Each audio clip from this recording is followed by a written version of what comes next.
Hi Leute, willkommen zu Dragon About. Ich bin der Dirk und auf meinem Kanal dreht sich alles rund um den Labwaffenbau. Unser heutiges Thema wird sein der zweite Teil zum Buchbau.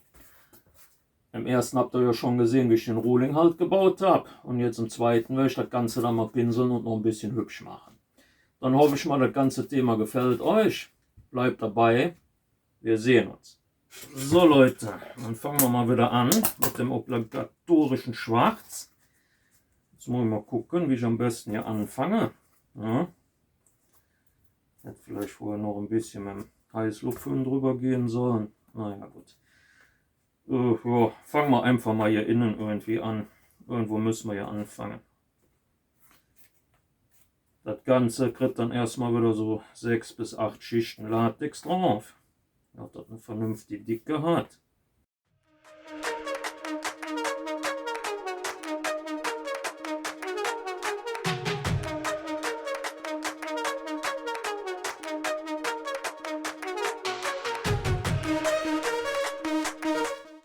So Leute, das Gröbste ist jetzt gepinselt. Noch nicht alles, also die Rückseite nicht. Ich lasse das jetzt erstmal mal trocknen. So Leute, dann wollen wir mal weitermachen bei dem Ganzen. Und zwar bin ich schon hingegangen, habe hier so ein bisschen schwarz drauf gemacht.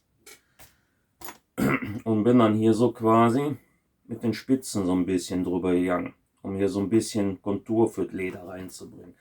Ob das nachher gut aussieht, kann ich noch nicht sagen. Ist heute mein erster Versuch, sowas zu machen. Schauen wir mal, was draus wird. So. Dann machen wir das Ganze hier auf der anderen Seite auch. Und hoffen, dass das nachher halbwegs gut aussieht.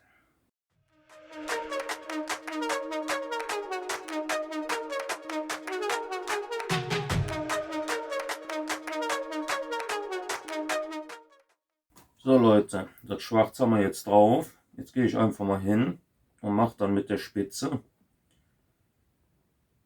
so ein bisschen hier so ein paar Linien rein, dass das nachher so ein bisschen Kontur kriegt. Keine Ahnung, ob das nachher gut aussieht. Ich versuche es einfach mal. Mal schauen. Ich habe noch nie versucht, Lederoptik irgendwie mit Latex nachzubilden, weil ich eigentlich immer normales Leder nehme. Na, mal schauen, wie es nachher aussieht.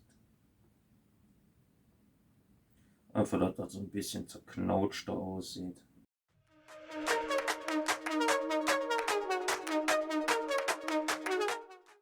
Ich denke mal, das geht.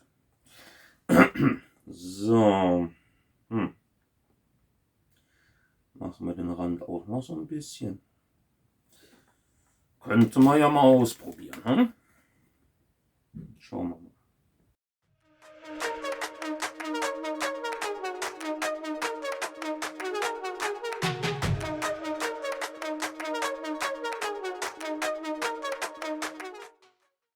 So, ich hoffe, das kann man so ein bisschen sehen. Das machen wir dann einmal rundherum. Das lassen wir jetzt erstmal trocknen und naja, die Rückseite haben wir ja eigentlich schon. Ich glaube, wir machen das Teil auch direkt noch mit.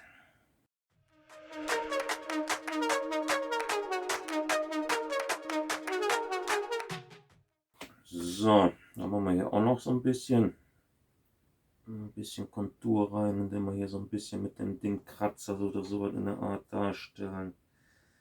Dass das Leder nachher nicht ganz so langweilig aussieht.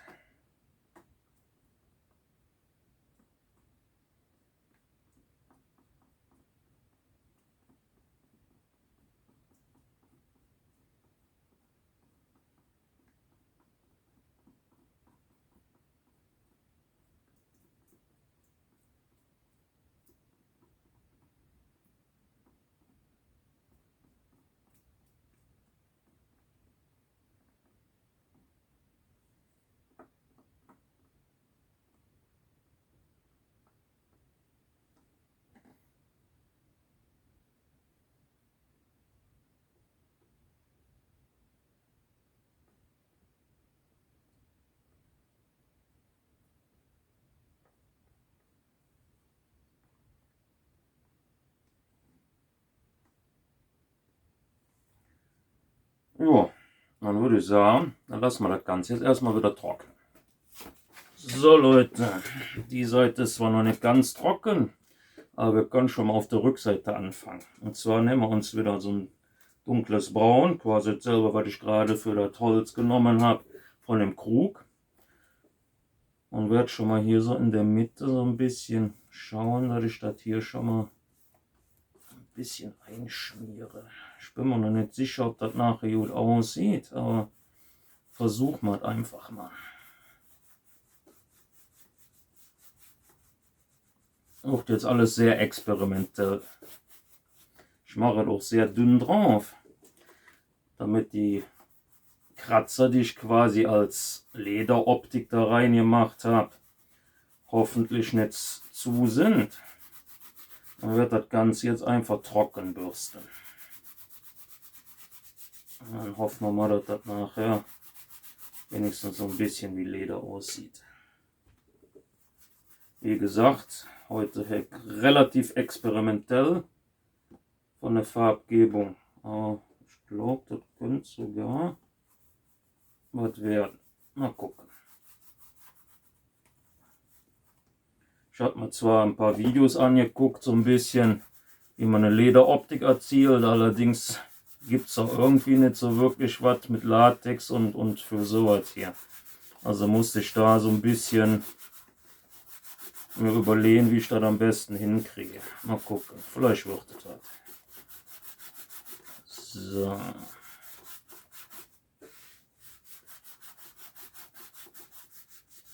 Schauen wir mal. Ich glaube, das lassen wir. Und das machen wir, glaube ich, auch nur in einem Braunton. So, das haben wir jetzt hier. Und wir hatten ja den Rand hier auch so ein bisschen vermockt gemacht. Ich glaube, das machen wir jetzt hier auch noch auf der Seite. So, dann kann das nämlich beides zusammen trocknen. Schauen wir uns das Ganze hier mal an. Ja, ja, machen wir, Leute. So. Ich glaube, das wird noch ein bisschen Arbeit werden, aber ich glaube, das Ganze könnte sich wahrscheinlich sogar lohnen. Wie gesagt, mit der Lederoptik, das ist jetzt mal so ein Versuch, das habe ich so auch noch nicht probiert. Mal gucken, ob es nachher gut aussieht.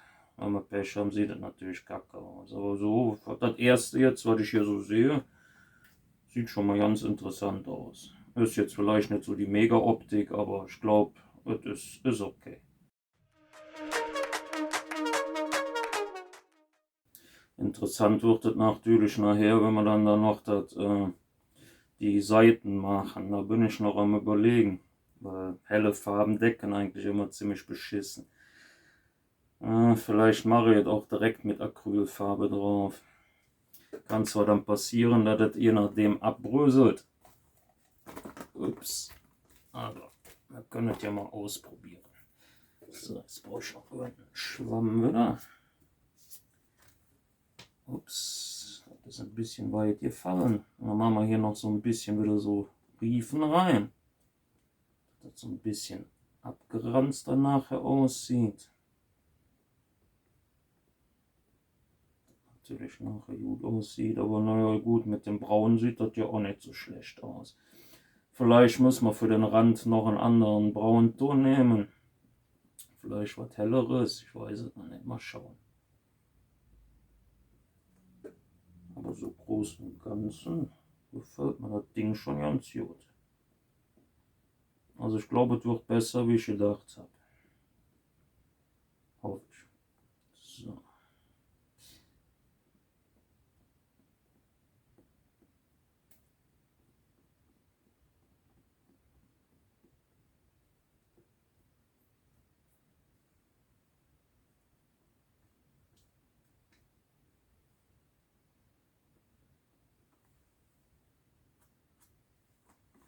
So, das Ganze lassen wir jetzt erstmal wieder trocknen.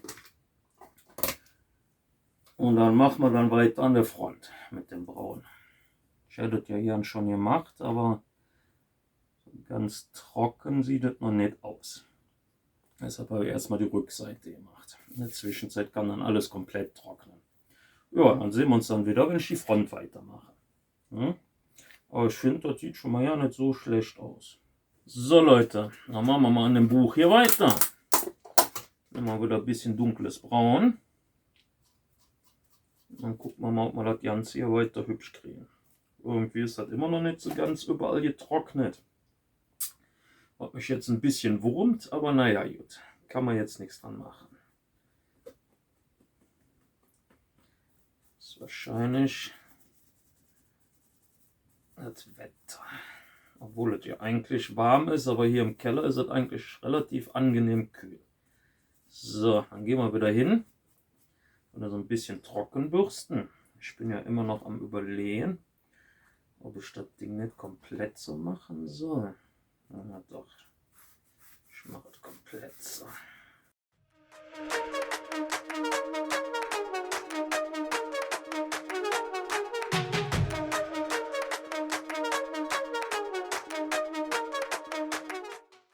Dann brauchen wir wieder einen anderen Schwamm.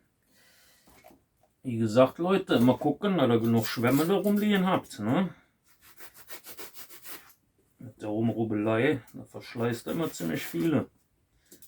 4. Sicher. So.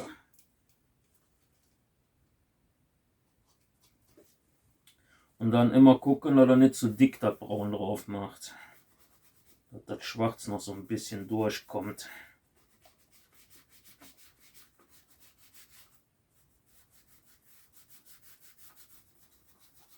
So, ich weiß noch nicht, ob es nachher gut aussieht, aber ich versuche es einfach mal. Mal schauen, was draus wird.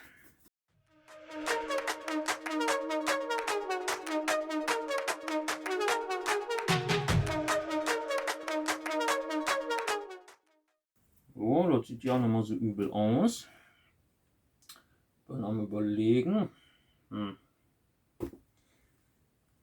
machen wir denn da für eine Farbe, Leute?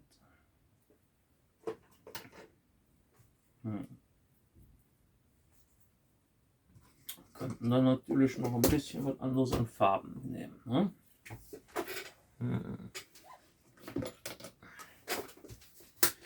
Ach, wir machen das einfach mal simpel. Ich habe ja noch das Silber hier rumfliehen.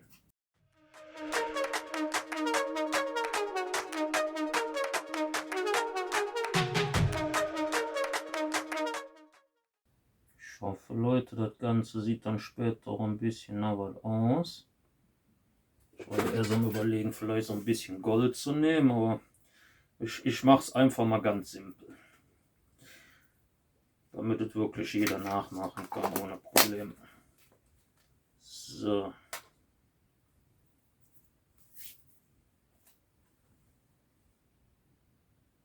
Das Ding sieht gar nicht mal so schlecht aus. So, dann gucken wir mal für die Seiten. Bin ich echt noch am Überlegen, ob wir dann weiß für nehmen. Ich bin schon fast versucht, nämlich einfach nur einen helleren Braunton zu nehmen. Dass die Seiten auch so ein bisschen abgespeckt aussehen.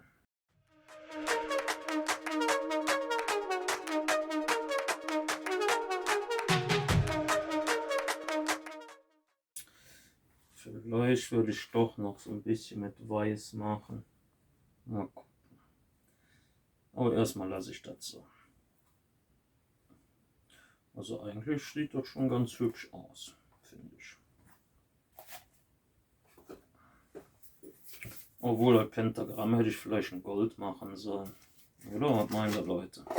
Ja. Naja, das Ganze lassen wir jetzt erstmal trocknen. So sieht das Ganze schon mal aus. Ja. Ich glaube, ich werde mir ein bisschen weißer Acryl noch ein bisschen nachher dann drüber gehen. Aber erstmal lassen wir mal trocknen. Das Silber muss jetzt erstmal trocknen. Und dann schauen wir mal weiter. Vielleicht noch ein paar Stellen noch mal ein bisschen mit Braun drüber. Ich ein bisschen rum mit den Hellbraun dran gekommen bin. Aber so im Großen und Ganzen, denke ich mal, sieht das schon ja nicht mal so schlecht aus. Kann man, denke ich, mitarbeiten. So Leute, dann geht's mal weiter. Und zwar kommt jetzt der Topcoat drauf. Wie ich gesehen habe, war das ja kein helles Braun, was ich genommen habe, sondern Gold. Aber das sieht auch nicht schlecht aus, hm? So mit den Seiten. Ich glaube, das lasse ich auch so. Ist mal was anderes. Vielleicht hätte ich die Front vielleicht hier auch noch. Na, lassen wir. Das ist ein bisschen zu protzig mit dem Gold. So, dann fangen wir jetzt mal an zu topcoaten. Könnte man vielleicht auch noch Gold machen, aber ich lasse es jetzt einfach mal. Soll nicht ganz so protzig werden. Wie gesagt, soll ein ganz einfaches Lederbuch werden. Mit ein bisschen Verzierung drauf, dass es nicht ganz so langweilig aussieht.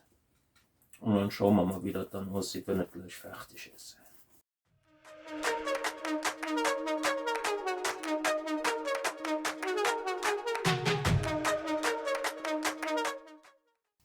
So, dann lassen wir das Ganze jetzt erstmal was trocknen.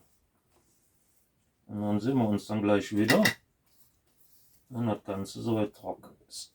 Beziehungsweise der Topcoat komplett drauf. So Leute, das Ganze ist jetzt soweit trocken.